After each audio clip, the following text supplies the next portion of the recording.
یہ وہ رامو تھا جس نے چند مہینے پہلے یہاں کے ایک جج کو بھی قتل کر دیا تھا۔ میں جن دنوں یہاں آئی تھی ان دنوں اس واردات کا بہت چرچا تھا، اخبارات میں بھی اس کیس کے بارے میں باقاعدگی سے خبریں چھپتی تھی، لیکن پھر آہستہ آہستہ لوگ بھول گئے۔ ہاں، یہ وہی رامو ہے، اس مرتبہ یہ میرے پیچھے لگا ہے اور بلونت نے اس کی خدمات حاصل کی ہیں، اور میں تمہیں بتا دینا چاہتا ہوں کہ یہ آخری اسائنمنٹ ثابت ہوگا اس کا۔ اس کے بعد وہ اس قابل نہیں رہے گا کہ کسی انسان کی زندگی کا چراغ گل کر سکے، بلکہ یہ اپنے جسم پر بیٹھی ہوئی مکھی بھی نہیں مار سکے گا۔ کہنا کیا چاہتے ہو؟ ابھی کچھ نہیں، بس 2-4 دن کی بات ہے۔ مادھوری کے آ جانے سے ہم نے ایک بار پھر موضوع بدل دیا۔ 2 بجے کے قریب میں اٹھا تو مادھوری نے روک لیا۔ وہ کھانا تیار کر چکی تھی۔ دال چاول کھا کر واقعی مزہ آ گیا۔ میں اس عمارت والی گلی سے نکل کر پیدل ہی چلتا ہوا نیو گیٹ والے چوراہے پر آ گیا۔ 2 منٹ بعد ایک سائیکل رکشہ میرے قریب آ کر رکا۔ میں فوراً ہی رکشے پر بیٹھ گیا۔ کہاں چلو گے حکم؟ Station road. رکشہ وان نے سیدھے ہو کر ہینڈل سنبھال لیا اور پیڈل چلانے لگا۔ اسٹیشن روڈ پر وکرم ہوٹل کے سامنے میں نے رکشہ رکوایا اور 10 روپے کا نوٹ جیب سے نکال کر رکشہ وان کے ہاتھ پر رکھ دیا۔ کھلنا نہیں ہے حکم؟ رکھ لو سارے۔ میں رکشے سے اتر کر ہوٹل کی طرف چل پڑا۔ ہوٹل کی بجلی اور ٹیلی فون لائن بحال ہو چکی تھی۔ نیچے ریسٹورنٹ والے حصے میں سے جلا ہوا فرنیچر وغیرہ اٹھا کر باہر ڈال دیا گیا تھا۔ اندر صفائی کا کام ہو رہا تھا۔ ٹھاکر پہلی منزل پر ہوٹل کے دفتر میں بیٹھا ہوا تھا۔ دفتر میں آنے کے بعد میں نے سب سے پہلے جانکی اور روپمتی کو فون پر اطلاع دی کہ میں ٹھاکر کے پاس بیٹھا ہوں۔ کچھ دیر تک ہم باتیں کرتے رہے۔ پھر ٹھاکر مجھے ہوٹل دکھانے لگا۔ وہ بہت شاندار ہوٹل تھا۔ یہاں مہمانوں کو ہر قسم کی سہولت دستیاب تھی۔ ریلوے اسٹیشن اور بس اسٹینڈ قریب ہونے کی وجہ سے ہوٹل میں مہمانوں کی آمد و رفت جاری رہتی تھی اور کسی وقت کوئی کمرہ خالی نہیں رہتا تھا۔ لیکن ٹھاکر نے اپنے ہوٹل کا معیار برقرار رکھا تھا۔ قرب و جوار میں اور بھی بڑے بڑے ہوٹل اور ٹورسٹ بنگلے تھے، جن میں 5 اسٹار اشوک جے پور ہوٹل قابل ذکر تھا۔ وکرم ہوٹل میں 5 اسٹار ہوٹل جیسی سہولتیں نہ ہونے کے باوجود اس کا معیار آس پاس اپنی کیٹیگری کے ہوٹلوں اور ٹورسٹ بنگلوں سے بہتر تھا، اور یہی وجہ تھی کہ بڑے بڑے لوگ اسی ہوٹل کو ترجیح دیتے تھے۔ رات کا کھانا میں نے ٹھاکر کے ساتھ ہوٹل میں کھایا اور پھر 10 بجے کے قریب ہم حویلی جانے کے لیے وہاں سے روانہ ہو گئے۔ جیپ ریلوے اسٹیشن کے قریب سے بائیں طرف مڑ گئی اور ریلوے لائن کے ساتھ ساتھ کئی کلومیٹر کا فاصلہ طے کر کے جمنا لال بجاج مارگ کی طرف مڑ گئی۔ ٹھاکر کی رہائشی حویلی بھوانی سنگھ مارگ میں تھی اور وہ وہاں کچھ دیر کے لیے جانا چاہتا تھا۔ بھگوان داس روڈ پر سیکریٹریٹ کی وسیع و عریض عمارت سے آگے نکلتے ہی پیچھے سے آنے والی ایک جیپ تیزی سے ہمارے برابر میں پہنچ گئی۔ یہ بھی بغیر ہڈ کی جیپ تھی اور اس میں 4 آدمی بیٹھے تھے، اور ڈرائیور کے ساتھ والی سیٹ پر رامو کو بیٹھے دیکھ کر میں اچھل پڑا۔ پچھلی سیٹ پر 2 آدمی بیٹھے تھے اور ان دونوں کے ہاتھوں میں پستول تھے۔ ان میں سے ایک نے گولی چلا دی۔ ایک زوردار دھماکہ ہوا۔ گولی جیپ کو روکنے کے لیے ٹائر پر چلائی گئی تھی اور ٹائر ایک دھماکے سے پھٹ گیا تھا۔ جیپ لڑکھڑا کر سڑک سے اتر گئی اور لہراتی ہوئی کمپاؤنڈ وال سے ٹکرا کر رک گئی۔ ہماری جیپ پر پیچھے بیٹھا ہوا گن مین جھٹکا لگنے سے دوسری سیٹ پر جا گرا، لیکن وہ نہ صرف حیرت انگیز پھرتی کا مظاہرہ کرتے ہوئے سنبھل گیا، بلکہ اس نے ہولسٹر سے ریوالور نکال کر گولی بھی چلا دی۔ رامو والی جیپ اگرچہ کئی گز آگے نکل چکی تھی، لیکن ہمارے گارڈ کی گولی ضائع نہیں گئی۔ رامو کی جیپ کے پچھلی سیٹ پر بیٹھے ہوئے 2 آدمیوں میں سے ایک چیختا ہوا اچھلا اور جیپ سے نیچے گر گیا۔ رامو کی جیپ تقریباً 100 گز آگے جا کر رک گئی اور رامو اور اس کے 2 ساتھی چیختے ہوئے ہماری طرف دوڑے۔ رامو کے ہاتھ میں آگے سے خم کھائے ہوئے بلیڈ کا تیغہ تھا جو اسٹریٹ لیمپ کی روشنی میں چمک رہا تھا، جبکہ اس کا ایک ساتھی پستول سے فائرنگ کر رہا تھا۔ میں نے اور ٹھاکر نے بیک وقت جیپ سے چھلانگ لگا دی۔ جس دیوار سے ہماری جیپ ٹکرا کر رکی تھی وہ 4 فٹ سے زیادہ اونچی نہیں تھی۔ اس کی دوسری طرف بہت وسیع و عریض لان تھا اور اس دیوار سے تقریباً 200 گز کے فاصلے پر سیکریٹریٹ کی عمارت تھی۔ ٹھاکر کا گن مین ابھی جیپ میں ہی بیٹھا تھا۔ اس نے جوابی فائر کرتے ہوئے جیپ کی پچھلی سائڈ کی طرف چھلانگ لگا دی۔ اسی کے ساتھ فائر کی آواز اور اس کی چیخ بھی گونج اٹھی۔ اسے شاید گولی لگ گئی تھی اور وہ جیپ کی پچھلی طرف گر گیا تھا۔ کیا ہوا راجمل؟ ٹھاکر نے پوچھا۔ بازو میں گولی لگی ہے حکم، پر آپ چنتا مت کرو اور یہاں سے نکل جاؤ، میں روکتا ہوں ان کو۔ ہمت سنگھ، تم اس طرف جاؤ اور میں اس طرف سے جانے کی کوشش کرتا ہوں، ٹھاکر نے کہا اور دیوار کے ساتھ ساتھ دوسری طرف جانے لگا۔ میں مخالف سمت میں رینگتا چلا گیا۔ اس کے ساتھ ہی میں نے جیب سے پستول نکال لیا۔ چند گز آگے جا کر میں نے دیوار کے اوپر سے جھانکا۔ رامو کا ایک ساتھی فائرنگ کرتا ہوا ہماری جیپ کے قریب پہنچ چکا تھا، جبکہ رامو نے دیوار پر چڑھ کر اندر کی طرف سے چھلانگ لگا دی۔ میں نے تیزی سے رخ بدل کر فائر جھونک دیا۔ گولی گنجان پودوں کی شاخوں میں الجھ کر رہ گئی اور رامو پودوں کے پیچھے کہیں غائب ہو گیا۔ اس سڑک پر زیادہ تر دفاتر تھے۔ شام 7-8 بجے کے بعد اس طرف ٹریفک کم ہو جاتا تھا اور اتفاق تھا کہ اس وقت وہ سڑک دونوں طرف دور دور تک ویران سنسان پڑی تھی۔ سڑک پر بجلی کے کھمبے بھی دور دور تھے۔ بہرحال کچھ روشنی تھی، لیکن دیوار کے اندر کی طرف اندھیرا تھا۔ رامو کا ساتھی ہماری جیپ کے قریب پہنچ چکا تھا اور پھر راجمل نے جیپ کی آڑ سے نکل کر اس پر چھلانگ لگا دی اور دوسرے شخص کو اپنے ساتھ لیتا ہوا زمین پر گر گیا۔ وہ دونوں ایک دوسرے سے گتھم گتھا ہو گئے۔ رامو کا دوسرا ساتھی بھی دوڑتا ہوا دیوار کے قریب پہنچ چکا تھا۔ اس کے ہاتھ میں پکڑا ہوا خنجر اسٹریٹ لائٹ کی روشنی میں چمک رہا تھا۔ ٹھاکر نے دیوار چڑھ کر اس پر چھلانگ لگائی اور اسے زمین پر گرا کر رگیٹنے لگا۔ اپنے پیچھے پودوں میں آہٹ پا کر میں تیزی سے مڑا، لیکن مجھے دیر ہو گئی۔ وہ حیولہ میرے اوپر آ رہا تھا۔ میں نے ٹریگر دبا دیا، لیکن اس لمحے میرے ہاتھ پر ٹھوکر لگی۔ پستول سے نکلی ہوئی گولی نہ جانے کس طرف چلی گئی، البتہ پستول بھی میرے ہاتھ سے چھوٹ کر پودوں میں گر گیا تھا۔ وہ حیولہ اسی طرح میرے اوپر آیا تھا جیسے بل ٹیریئر کتا اپنے شکار پر چھلانگ لگاتا ہے۔ وہ رامو تھا۔ اس کے ہاتھ میں تیغے کی چمک بجلی کے کوندے کی طرح لہرائی اور اس کا ہاتھ جیسے ہی نیچے آیا، میں نے دونوں ہاتھوں سے اس کی کلائی پکڑ لی۔ تیغے کا بلیڈ تقریباً 8 انچ لمبا تھا، جو لمحہ بلمحہ میرے سینے کی طرف جھک رہا تھا۔ رامو میں گینڈے کی سی طاقت بھری ہوئی تھی۔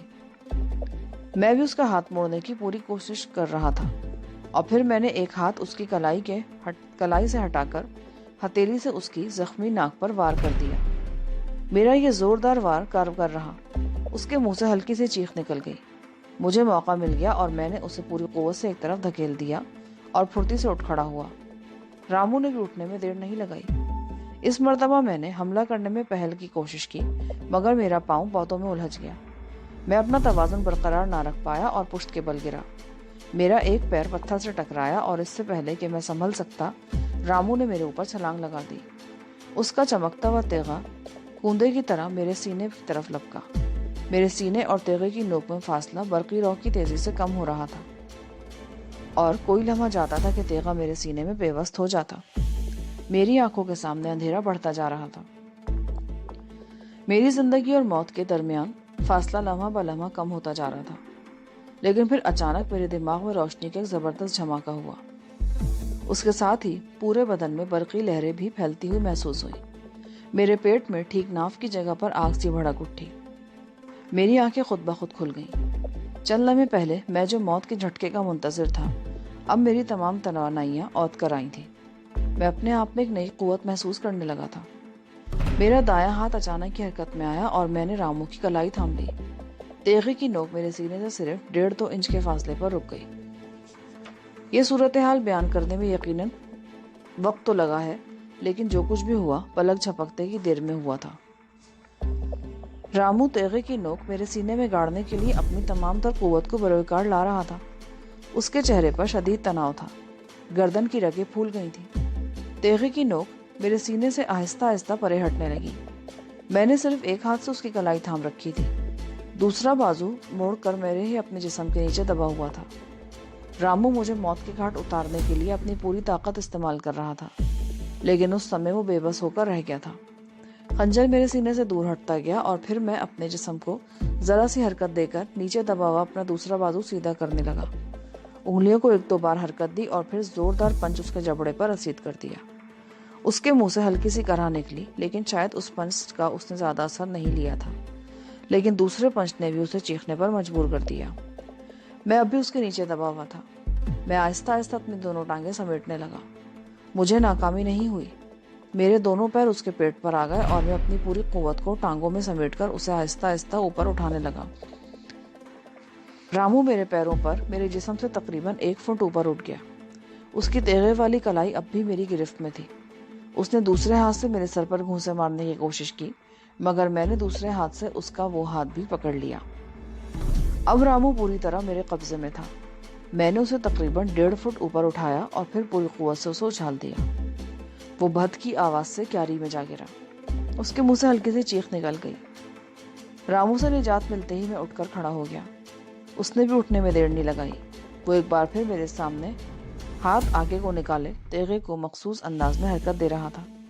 اس کے چہرے پر شدید الجھن کے آثار نمایاں تھے۔ وہ شاید اس بات پر حیران تھا کہ میں اس کے اس حملے سے کیسے بچ گیا تھا۔ اس کا یہ حملہ یقیناً بہت ہی خطرناک تھا، اور اس وقت میں جس کیفیت سے دوچار تھا اس کے پیش نظر تو مجھے اس وقت خاک کو خون میں لوٹتے نظر آنا چاہیے تھا، لیکن میں چٹان کی طرح اس کے سامنے کھڑا تھا۔ وہ پراسرار قوت جو میں نے بڑی تپسیا کے بعد حاصل کی تھی اس سمے بروقت میری مدد کو پہنچ گئی تھی۔ آگے کو بڑھے ہوئے ہاتھ کو آہستہ آہستہ حرکت دیتے ہوئے رامو نے اچانک ہی ہاتھ سر سے بلند کیا۔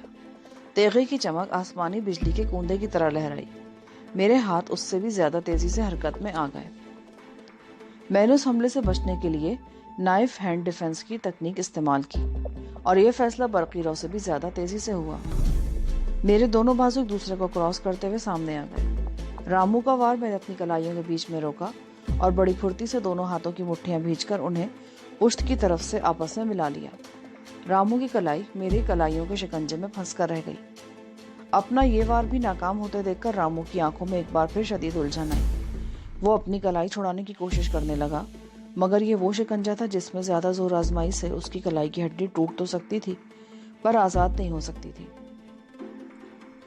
میں زمین پر پیر جمائے اپنی جگہ پر اطمینان سے کھڑا رہا۔ اس وقت میری تمام تر قوت باہوں میں سمٹ آئی تھی۔ میں نے کلائیوں کے شکنجے کو ذرا اور کس دیا۔ رامو کراہنے لگا۔ اس کی آنکھوں میں اب وحشت سی بھر گئی تھی۔ وہ اپنی کلائی چھڑانے کے لیے پوری طاقت استعمال کر رہا تھا، مگر میں نے اسے اپنے مقصد میں کامیاب نہیں ہونے دیا۔ میں نے اپنی کلائیوں کے شکنجے کو کچھ اور کس دیا۔ رامو کرہا اٹھا، پھر تیغے کے دستے پر اس کی گرفت ڈھیلی پڑ گئی۔ انگلیاں کھلتی گئیں اور تیغہ اس کے ہاتھ سے نکل میرے پیروں کے قریب کچی زمین میں گڑ گیا۔ میں نے اچانک ایک جھٹکے سے اپنی کلائیوں کا شکنجا کھول دیا۔ رامو لڑکھڑا کر 2 قدم پیچھے ہٹا اور دوہرا ہو کر دوسرے ہاتھ سے اپنی مضروب کلائی سہلانے لگا۔ اس کے چہرے پر اب بھی کرب کے تاثرات نمایاں تھے، اور پھر اچانک ہی وہ سیدھا ہو کر میری طرف لپکا۔ اس کا خیال تھا کہ میں غفلت میں مار کھا جاؤں گا، لیکن میں نے بڑی پھرتی سے اچھل کر سائیڈ کک لگا دی۔ ضرب اس کے پہلو پر لگی۔ وہ بلبلاتا ہوا گرا، لیکن اس نے اٹھنے میں بھی حیرت انگیز پھرتی کا مظاہرہ کیا تھا۔ میں اسے سنبھلنے کا موقع دیے بغیر ایک بار پھر طاقتور اسپرنگ کی طرح اپنی جگہ سے اچھلا۔ اس بار میں نے کک نہیں لگائی۔ میری دونوں ٹانگیں قینچی کی طرح اس کی گردن سے لپٹ گئیں، اور اس کے ساتھ ہی میں نے اپنے آپ کو دائیں طرف زوردار جھٹکا دیا۔ نیچے گرتے ہوئے میں نے تو دونوں ہاتھ زمین پر ٹکا دیے تھے، لیکن رامو چیختا ہوا نیچے گرا۔ میں فوراً ہی اٹھ کھڑا ہوا اور اس مرتبہ میں نے اس پر ٹھوکروں کی بارش کر دی۔ رامو گدھے کی طرح پٹتا رہا۔ میں نے ایک اور ٹھوکر اسے مارنی چاہی تو اس نے میرا پیر پکڑ کر زوردار جھٹکا دیا۔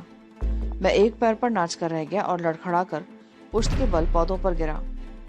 میرا خیال تھا کہ رامو اس موقع سے فائدہ اٹھاتے ہوئے مجھے دبوچنے کی کوشش کرے گا، لیکن مجھے دیکھ کر حیرت کہ اس نے اٹھ کر ایک طرف دوڑ لگا دی تھی۔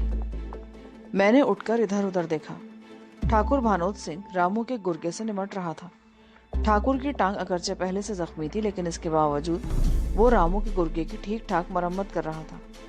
دیوار کی دوسری طرف جیپ کے قریب ٹھاکر کا گن مین راجمل رامو کے دوسرے گرگے سے پٹ رہا تھا۔ حالانکہ وہ ہٹا کٹا آدمی تھا، لیکن شروع میں ہی اس کے بازو میں گولی لگ گئی تھی، جس کی وجہ سے وہ کمزور پڑ رہا تھا۔ میں جلدی سے اس کی مدد کو پہنچ گیا۔ میں نے اس بدماش کو سر کے باروں سے پکڑ کر راجمل کے اوپر سے اٹھایا اور دوسرے ہاتھ سے اس کے جبڑے پر زوردار گھونسا جما دیا۔ وہ بلبلا اٹھا۔ میں نے دوسرا گھونسا رسید کرتے ہوئے اس کے بال چھوڑے۔ وہ لڑکھڑاتا ہوا جیپ سے ٹکرا گیا۔ سنبھلنے کی کوشش کرتے ہوئے اس نے ایک لمحے میں صورتحال کا اندازہ لگا لیا تھا۔ رامو اس وقت سیکریٹریٹ کے وسیع اور اس پارک میں دوڑتا ہوا بہت دور پہنچ گیا تھا۔ اس کا صرف ہیولا نظر آ رہا تھا۔ یہ صورتحال دیکھ کر اس بدماش کی آنکھوں میں وحشت سی ابھر آئی، اور دوسرے ہی لمحے اس نے بھی سڑک پر دور کھڑی ہوئی اپنی جیپ کی طرف دوڑ لگا دی۔ میں نے اس کا پیچھا کرنے کی ضرورت نہیں سمجھی۔ اصل آدمی تو رامو تھا۔ وہی بھاگ گیا تھا تو اس کے گرگوں کو پکڑ کر کیا کرنا تھا۔ میں دیوار پھاند کر دوسری طرف پہنچا، جہاں ٹھاکر رامو کے گرگے کو بالوں سے پکڑے گھسیٹتا ہوا لا رہا تھا۔ دیوار کے قریب آ کر ٹھاکر نے اسے دونوں ہاتھوں میں اٹھا کر دوسری طرف پٹک دیا۔ وہ زمین پر گرتے ہی چیخا۔ ٹھاکر نے بھی دیوار پر چڑھ کر اس پر چھلانگ لگا دی۔ اس نے آتے ہی اس کنڈے کو 2-4 ٹھوکریں رسید کی. بھاگ جاؤ, تمہارا دادا تو میدان چھوڑ کر بھاگ گیا, لیکن ہم اسے نہیں چھوڑیں گے, ٹھاکر نے اس آدمی سے چیخ کر کہا. اس آدمی نے اٹھ کر جیپ کی طرف دوڑ لگا دی. پہلا آدمی جیپ اسٹارٹ کر چکا تھا. دوسرا بھگوڑا بھی دور ہی تھا کہ جیپ حرکت میں آ گئی اور وہ دوڑتا ہوا جیپ کے پیچھے لٹک گیا. میں لمحہ ب لمحہ دور ہوتی جیپ کی طرف دیکھ رہا تھا. اچانک میں ایک اور خیال سے اچھل پڑا. جب وہ جیپ تیز رفتاری سے ہمارے قریب سے گزری تھی تو اس سے ہماری جیپ روکنے کے لیے ٹائر پر گولی چلائی گئی تھی, اور جواب میں ہمارے گن مین راجمل نے بھی ریوالور سے فائر کر دیا تھا. گولی جیپ کے پچھلے حصے میں بیٹھے ایک شخص کو لگی تھی جو چیختا ہوا جیپ سے سڑک پر گر گیا تھا. میرا خیال تھا کہ اس کی لاش سڑک پر پڑی ہوگی, لیکن دور دور تک ایسی کوئی چیز نظر نہیں آ رہی تھی. مجھے سمجھنے میں دیر نہ لگی کہ وہ صرف زخمی ہوا تھا. میں ٹھاکر اور راجمل کی طرف متوجہ ہو گیا. ٹھاکر راجمل کو سہارا دے کر زمین سے اٹھا رہا تھا. دوسرے بازو سے میں نے راجمل کو پکڑا تو وہ کرہا اٹھا. گولی اس کے بازو میں لگی تھی. راجمل کو پچھلے سیٹ پر بٹھا دیا گیا. ٹھاکر کی ٹانگ کے زخم میں بھی تکلیف ہو رہی تھی, اسی لیے میں نے ڈرائیونگ سیٹ سنبھالی اور ٹھاکر ساتھ والی سیٹ پر بیٹھ گیا. ٹھاکر کی ہدایت کے مطابق میں نے اگلے چوراہے پر جیپ کو ہائی کورٹ کی بلڈنگ سے آگے نکال کر یوتھ ہاسٹل کی طرف موڑ دیا. وہاں سے ٹھاکر کی حویلی زیادہ دور نہیں تھی. ہارن بجانے کے 1 منٹ بعد حویلی کا پھاٹک کھلا اور میں جیپ کو اندر لیتا چلا گیا. جیپ سے اتر کر برآمدے والے دروازے سے اندر داخل ہوتے ہوئے سامنے صوفے پر نیم دراز لڑکی کو دیکھ کر میرے قدم رک گئے. لڑکی کی عمر 20-21 سال سے زیادہ نہیں تھی. اس نے راجستھانی لباس پہن رکھا تھا, مختصر سی چولی اور منی اسکرٹ کی طرح گھٹنوں سے اوپر تک گھاگرا. وہ صوفے پر نیم دراز ٹانگ پر ٹانگ رکھے ہندی زبان کے کسی فلمی رسالے کی وقت گردانی کر رہی تھی. ٹھاکر کو دیکھ کر وہ جھٹکے سے سیدھی کھڑی ہو گئی. اس نے رسالہ سامنے شیشے کی ٹاپ والی ٹیبل پر پھینک دیا تھا. کیا ہوا ٹھاکر, کیا پھر گولی لگی؟ وہ تیزی سے آگے بڑھ کر آئی اور ٹھاکر کی ٹانگ کو دیکھنے لگی. اس کی زخمی ٹانگ پر پتلون کا پائنچہ خون آلود ہو رہا تھا. نہیں, میرا خیال ہے پرانا زخم کھل گیا ہے. تم فون کر کے ڈاکٹر شام کو یہاں بلا لو. راجمل بھی زخمی ہے, اس کے بازو میں گولی لگی ہے. پر یہ ہوا کیسے, کس سے جھگڑا ہوا تھا؟ رامو اور اس کے گرگوں سے مدبھیڑ ہو گئی تھی. تم پہلے ڈاکٹر شام سندر کو فون کر دو, باتیں بعد میں کرتی رہنا. لڑکی میری طرف دیکھتی ہوئی وسیع ہال میں اس طرف چلی گئی جہاں ایک صوفے کے قریب سائڈ ٹیبل پر ٹیلی فون رکھا تھا. وہ صوفے کے کنارے پر ٹک گئی اور فون کا ریسیور اٹھا کر نمبر ڈائل کرنے لگی. ٹھاکر بھی صوفے پر بیٹھ گیا اور پتلون کا پائنچہ اٹھا کر پنڈلی پر بندھی ہوئی پٹی کھولنے لگا. پٹی سرخ بھی ہو رہی تھی. اس نے ٹھیک ہی کہا تھا, اس کا زخم کھل گیا تھا. جس طرح ماردھار اور اٹھا پٹک ہوئی تھی اس کے بعد یہ بھی نہ ہوتا تو مجھے حیرت ہوتی. وہ لڑکی فون بند کر کے ہمارے قریب آ گئی اور اس نے ایک نظر ٹھاکر کی زخمی ٹانگ کی طرف دیکھا, پھر میری طرف دیکھنے لگی. ایک ملازم برآمدے والے دروازے سے اندر داخل ہوا تو بملا نامی اس لڑکی نے اس کی طرف دیکھا اور پھر ٹھاکر کی طرف دیکھتے ہوئے بولی, راجمل کہاں ہے؟ تم نے تو کہا تھا اس سے بھی گولی لگی ہے. راجمل باہر بیٹھا ہے, اسے کوارٹر میں لے جاؤ, ڈاکٹر شام سندر آنے والا ہے, ٹھاکر نے کہا اور ملازم فوراً ہی باہر نکل گیا. میں بھی ٹھاکر کے سامنے دوسرے صوفے پر بیٹھ گیا. میری نظریں اب بھی بملا کی طرف اٹھ رہی تھیں. ان مہاشے کا تعارف نہیں کرایا تم نے ٹھاکر؟ ان مہاشے کا تعارف؟ حیرت ہے, سارا شہر ان سے متعارف ہو چکا ہے اور تم انہیں میرے ساتھ دیکھ کر یہ بھی نہیں سمجھ سکی کہ یہ کون ہے. ہمت سنگھ؟ بملا کے منہ سے بے اختیار نکلا اور اس کی نظریں میری طرف اٹھ گئیں. ہاں, یہ ہمت سنگھ ہے, سچائی اور بھکتی کے راستے کا وہ مسافر جسے ہر پل اتیاچار کا سامنا ہے اور یہ کسی کی سہایتا کے بغیر ان کا مقابلہ کر رہا ہے. بھگوان نے اس کی باہوں میں اتنی شکتی دی ہے کہ اسے کسی اور کی سہایتا کی ضرورت بھی نہیں ہے. یہ تو تمہاری دیا ہے ٹھاکر کہ مجھے اس قابل سمجھتے ہو. میں تم جیسے مہان منشوں کی سہایتا مجھے نہ ملتی تو میں اتیاچار کا مقابلہ نہیں کر سکتا تھا. ٹھاکر کچھ کہنا چاہتا تھا لیکن باہر سے کار کے ہارن کی آواز سنائی دی. میرا خیال ہے ڈاکٹر شام سندر آ گیا ہے, اسے یہیں لے آؤ بملا, ٹھاکر نے کہا اور بملا اٹھ کر فوراً باہر چلی گئی. میرے خیال میں ڈاکٹر شام سندر کہیں قریب ہی رہتا تھا جو اتنی جلدی پہنچ گیا تھا. ایک ملازم نے اس کا بیگ اٹھا رکھا تھا جو قریب آ کر اس نے کافی ٹیبل پر رکھ دیا.